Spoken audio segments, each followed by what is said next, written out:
节的感动时刻，今天要带您品尝野莲。美浓的野莲原本生长在中正湖，鲜嫩又清脆，但是它不怕台风，在夏季价格又平稳，客家人开始广泛种植。吃野莲最好的方式就是清炒，带您来尝尝。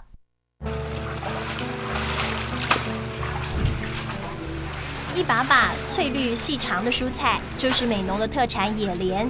150公分的野莲要清洗非常耗工。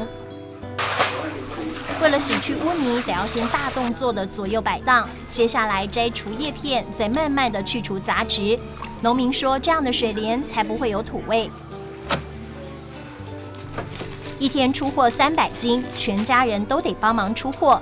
对农民而言，不论是严寒的冬日，还是闷热的夏暑，都必须泡在水里一整天。长久下来，泡出一身的职业病。会不会下雨，我最知道啊。那天气那变化的时候，骨头就酸了。美浓出产的野莲口感鲜嫩清脆，因为野莲对土壤还有水质要求很严苛，而好山好水的美浓就相当适合种植。因为它是空心，然后你不干净的话，会像这样腐烂。这个要用地下水。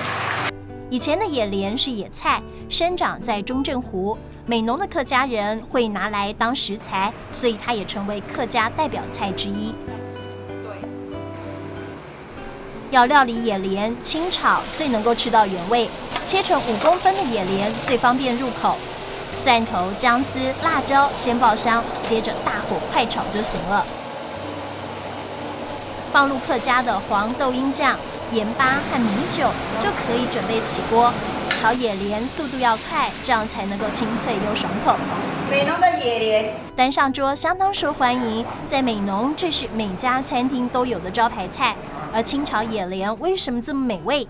答案是它非常新鲜。来美浓吃的都是现摘的，早上摘了就直接从田里过来，最新鲜。对，外面吃得到都是美浓，全部都是美浓送出去的。原本没有人种植的野菜在客家发扬，虽然利润不高又耗人力，但是野莲有着强健的生命力，又不怕台风水伤，价格平稳，所以客庄农民虽然风湿缠身，但不言苦，一直守着养活一家人的野莲田。